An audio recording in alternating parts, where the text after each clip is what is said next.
Good morning. आज हम study करेंगे आमेर के राजा मानसिंह के बारे में। तो आमेर के राजा जो मानसिंह हैं उनका प्रारंभिक जीवन क्या रहा।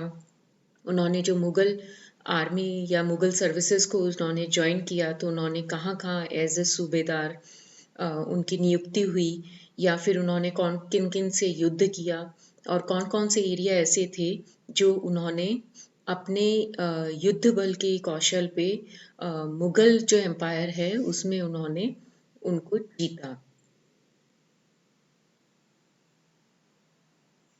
राजा मानसिंह का पालन पोषण। राजा मानसिंह के पालन पोषण के बारे में इतिहासकारों में काफ़ी मतभेद है।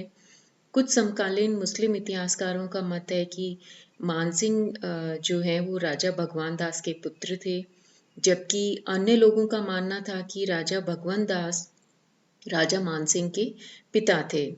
यूरोपीय इतिहासकार जैसे वी ए स्मिथ और एच ब्लैशमैन ने पुष्टि की कि मानसिंह जो हैं वो राजा भगवान दास के दत्तक पुत्र थे।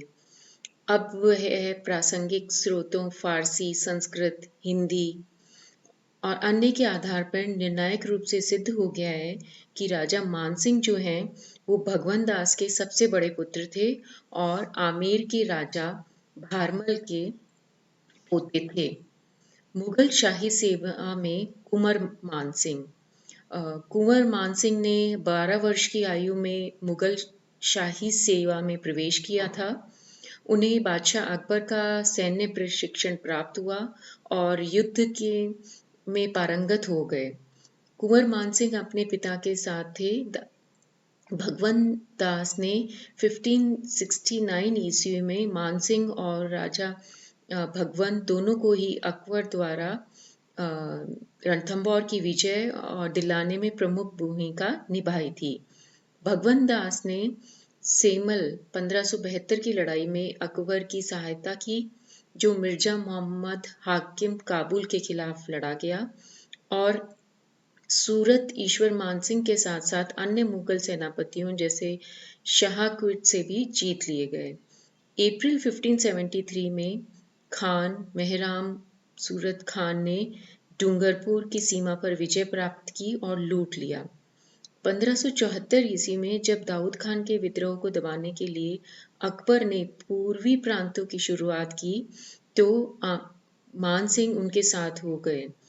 उन भरोसेमंद जनरलों की धुरी में जिनमें अब्दुल फाजी ने 19 का नाम दिया है, उनमें राजा भगवंत दास और कुंवर मानसिंह का नाम पहले व दूसरे स्थान पर आता है।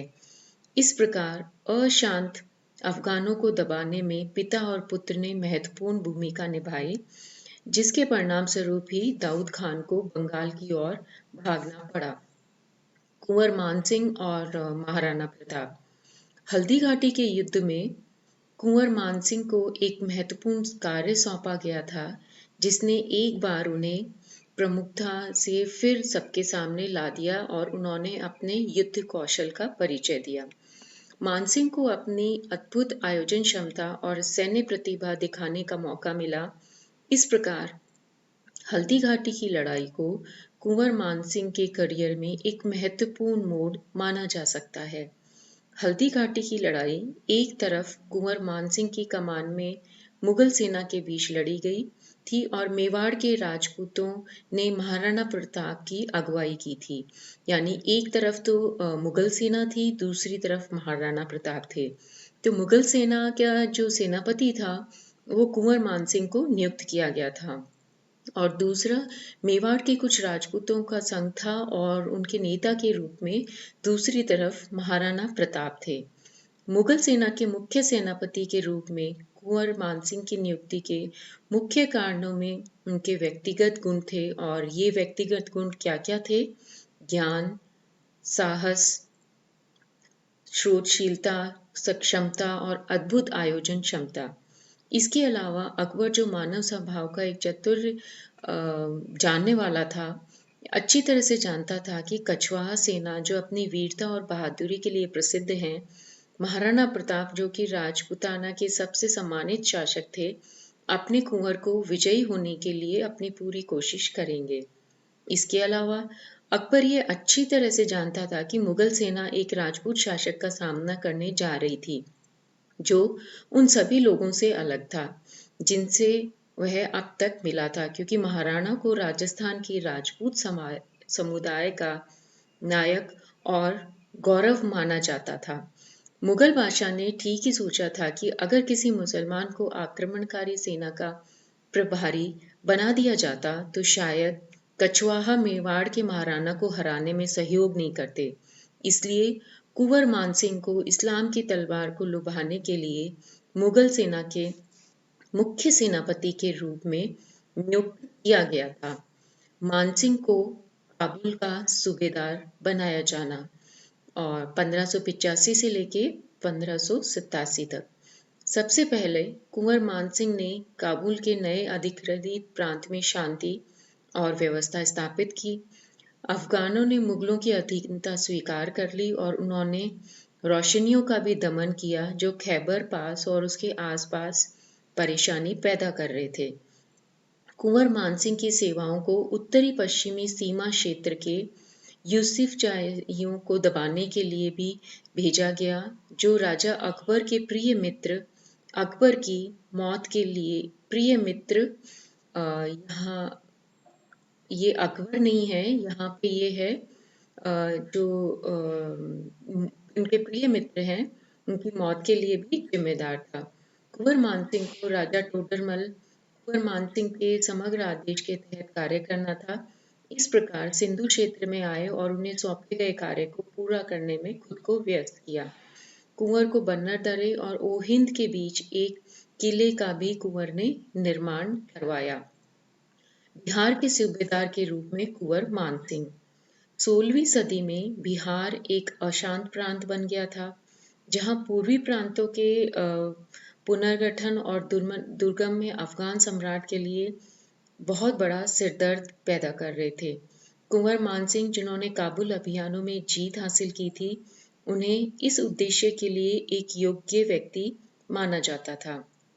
कुंवर मानसिंह मार्च 1594 तक और 1594 तक बिहार में रहे। मानसिंह की नियुक्ति की पूर्व संध्या पर बिहार की स्थिति अराजक थी। एक और कई छोटे सरदार थे जिन्होंने आपसी झगड़े और विघटन में अपनी ऊर्जाओं को न्यौछावर कर दिया था। दूसरी ओर पठान और अफगान प्रमुख थे जो अक्सर मुगल के खिलाफ विद्रोह में उठते थे। इस प्रकार खुद को बिहार के मुगल राज्य के लिए लगातार परेशानी और चिंता का स्रोत वो साबित करते रहते थे। उड़ीसा को मुगलों की अधीनता में लाना। बिहार में स्थापित आदेश के बाद राजा मानसिंह ने बगल के ही क्षेत्र उड़ीसा के अधीनता की ओर अपना ध्यान आकर्षित किया। उड़ीसा वस्तुतः कुतलुक खान द्वारा अफगान प्रमुख के नियंत्रण में था, जब राजा ने अपनी विजय के लिए उसका ध्यान आकर्षित किया। सबसे पहले राजा के सबसे बड़े बेटे जगत सिंह को उड़ीसा के अफगानों के दबाने के लिए भेजा गया था, लेकिन उन्हें हरा दिया गया और कब्जा वहां पे कर लिया गया।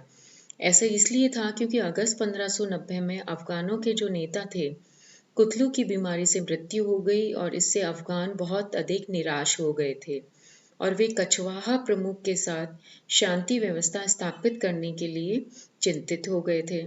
नतीजा उसका यह हुआ कि अगस्त 1590 में एक समझौते पर हस्ताक्षर किए गए, जिसके द्वारा उड़ीसा के अफगानों ने मुगल सम्राट की आधिपत्य को स्वीकार कर लिया। अफगानों ने मुगल संप्रभुता के आसपास के जिलों के साथ पुरी में जगन्नाथ के मंदिर का भी उल्लेख किया।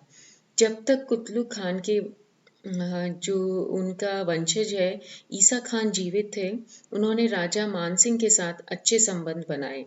उनकी मृत्यु के बाद अफगान फिर से अक्टूबर 1591 में विद्रोह में बढ़ गए। राजा 1591 में उड़ीसा गए और 1592 में अफगानों की हार हुई। उन्होंने सारंगगढ़ को भी अफगानों के नियंत्रण से मुक्त कर दिया। Thank you.